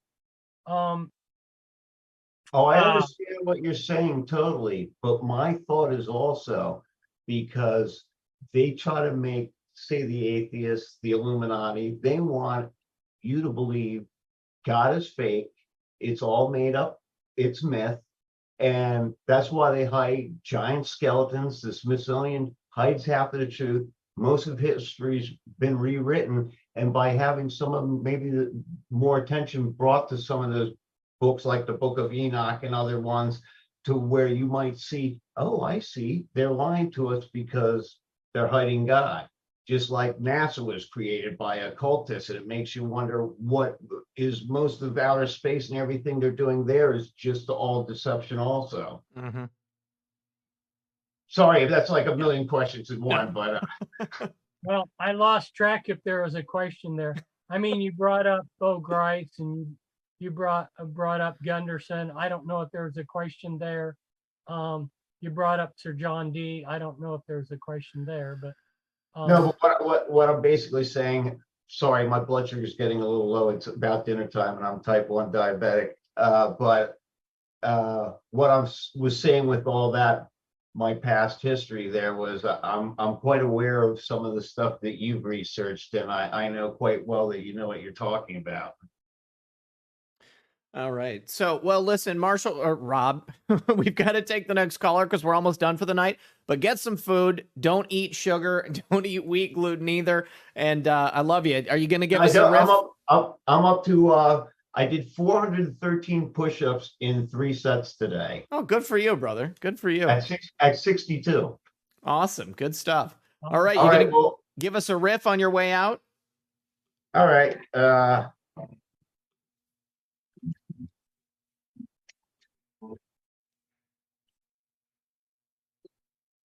I can't hear anything. It's not Oh, you playing. can't? No. It's pretty quiet. Anyway, Okay. All right. if I turn it up, the neighbors will call the police. Okay. I don't want you to get in trouble. All right, brother. Good to hear from All you. right. Good to see you. Have a great night. Great talking to you. Have a great night. You too. And God bless, brother. We'll see you. All right. Final caller of the night. Caller, you're on the air. Can we get a name? Hey, it's Jake calling again. Welcome back. I wanted Jake. to bring up. I wanted to totally blank this, but I was listening to an interview with Fritz Springmeier back from, I believe it was October 17th, 2013, and you were discussing the BRICS nations, and I have noticed that even it's now coming out in the public eye. The BRICS nations, they got Robert Kiyosaki talking about it, how they're going to develop a sound currency to compete with the dollar and essentially destroy the dollar through the BRICS nations. And I was wondering if you see that their plan is actually coming to fruition now. Do you have any idea of when this actually might happen? Because it seems like it's happening now. I think that's kind of irrelevant because all the central banks are going to a digital currency.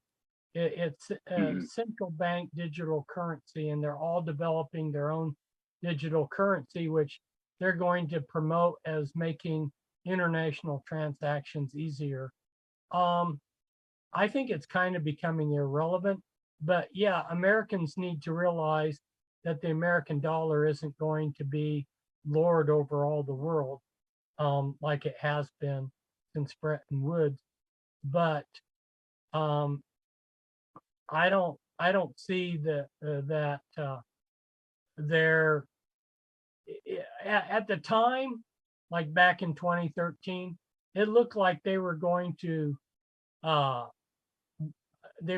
destroy the dollar a lot quicker and easier, but they didn't. And so my take on it is it's kind of it's rather becoming irrelevant because we're all going into this central bank digital currency, which is the equivalent of what the Bible calls the mark of the beast.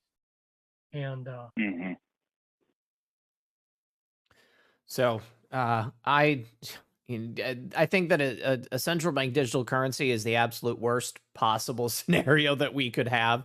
I mean, because then they're already working on cutting us off. I mean, I'm sure you guys saw in the last week, a number of high profile people had their bank accounts. Cat Turd got his bank account canceled because of who he is. Kanye West had got kicked out of Chase. I mean, Chase and a number of other institutions have kicked people out. If everything that we do, if all the way that we store our wealth is digital, then, I mean, it's like the easiest thing in the world for them to just turn off the spigot.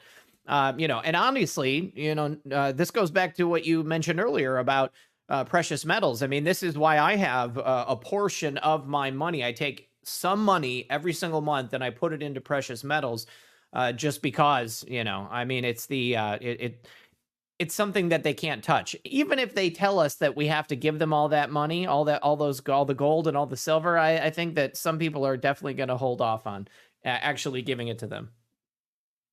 I agree, because I believe that the public is more educated now. I mean, if the federal government told me like, hey, you got to turn in your, what you have,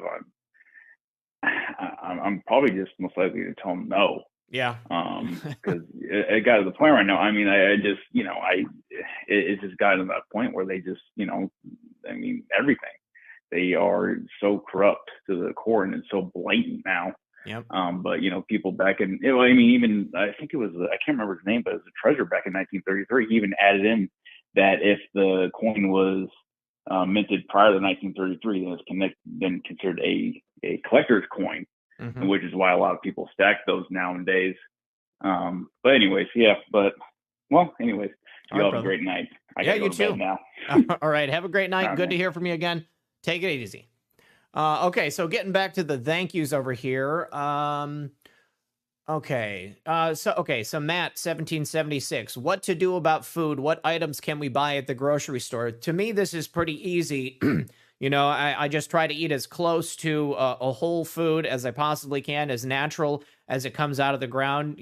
Fruits, vegetables, meat, and whenever you can, eat it so that it's not sprayed with pesticides. I mean, what's your general rule of thumb, Fritz? I imagine as a homesteader, you're probably growing and creating a lot of your own food. Well, I tried this year, but our gardens didn't do well because of the drought. And we got like 1 week of just super hot heat, which stunted, like the tomatoes got stunted and didn't ripen like they should because they got stunted from that super hot heat. Yeah, I agree with you. Vegetables are good, and try to grow your own or get them from a farmer that's organic, that's not been using all of these poisons and pesticides. And fruit, vegetables are probably better than an abundance of fruit, because at a certain point you can fruit is very sugary. Yep. The fruit that we have today has been bred to be very sugary. So, you have use it in moderation, but it's healthy. Sparingly. That old saying, an apple a day keeps the doctor away. And then meat. But I have been buying my meat from people that raise it organic, because I no longer trust the meat that's in the store. For real. Yeah. My cousin's son, who worked in the feedlots out here, he told me a couple years ago that one of his new jobs when the COVID came through, was to give COVID jabs to all of the cattle. And that just grossed me out. Oh, yeah. That's crazy. That's crazy to think they're doing that. Okay, so Matt 1776 also says, what about fluoride? Reverse osmosis filtration a must? What are you doing about fluoride? Do you have well water? I mean, I have a whole home filter that specifically removes the fluoride. It's not enough to only remove it at the tap. You have to remove it from the whole water system, because your body will soak up all that fluoride in the exact same way it will when you drink it. But Fritz, what do you do? Yeah, we got something to filter water like that. And if you can't filter out the fluoride because you're on city water, if you make tea, that at least gets rid of the chlorine. The chlorine in our water started getting put in before the 20th century, and then at first it wasn't being put in across the country, but by the time it got stuck in across the country in the 20s, it's what was causing heart problems. There were a whole series of medical problems that developed. Of course, they didn't tell us that it came from the chlorine that they were putting into the water. But the chlorine, if you boil your water to make tea, the chlorine will boil out. So you can at least get rid of that. But the fluoride, yeah, unless you have a fluoride filter or your own well. And hey, if you can get some property that where you have your own well, do it. But I noticed too, like here in Kansas where I live, when I first arrived here, I was asking people that lived on farms in rural areas about their wells, and I asked people, well, have you tested your well water? And 100% across the board had never tested their well water. Mhm. So I don't know how good having a well is if you don't know what's in it. That's right. Yeah, I think no matter what, you got to filter your water. You got to treat it in some fashion because there's all kinds of stuff that can be in there from the sediment in the ground. Space Coast Patriot said, back in the day, white's delicious, but what's nutritious? Wonder Bread. I that one was before my time, but I remember Wonder Bread. Warrior Mima, thank you for that ship. Elizabeth G says, my youngest granddaughter just asked me to teach her cursive writing, and I'm going to teach her. Good for you. Warrior Mima, thank you for that. Fleet.